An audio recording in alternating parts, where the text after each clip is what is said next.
दिन कही बेटा मगही में विवाद रे, ढेर दिन कही बेटा मगही में विवाद रे।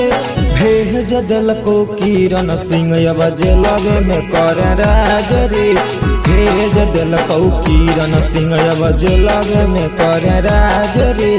ढेर दिन कही बेटा मगही में विवाद रे, ढेर दिन कही बेटा मगही में विवाद रे।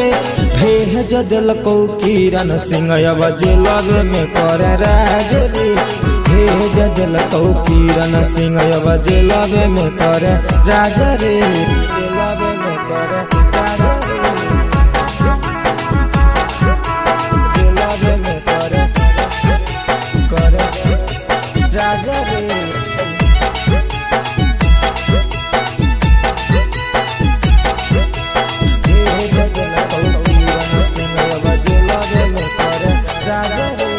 बाप औरी दादा पर गई कतन गाना खाना थाना कर हले जेलवे में कहीं खाना जेलवे में कहीं रे बेटा सुन। बाप औरी दादा पर कतन गई गाना रे, खाना थाना कर हली जेलवे में कहीं खाना रे।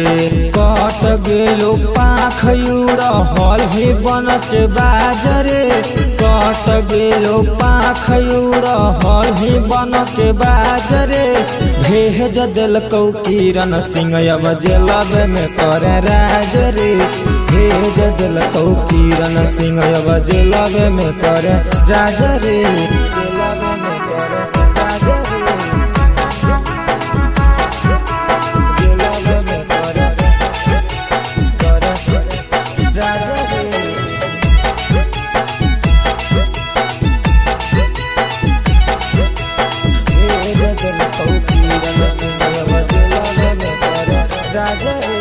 बोल हली मगही में बजब खली हम रे, ऐसन बाजाई दिलको किरण सिंह रोशन रोही रे, रे बेटा सुन। बोल हली मगही में बजब खली हम रे, दिलको बाजाई तोरा किरण सिंह रोशन रोही रे। दिनेश कुंदना मंटू लिखो सच बात रे, सुनील सुशीला सिंटू लिखो सच बात रे। भेज दिलको किरण सिंह अब जेलवे में कर राज रे, भेज दिलको किरण सिंह अब जेलवे में कर राज रे।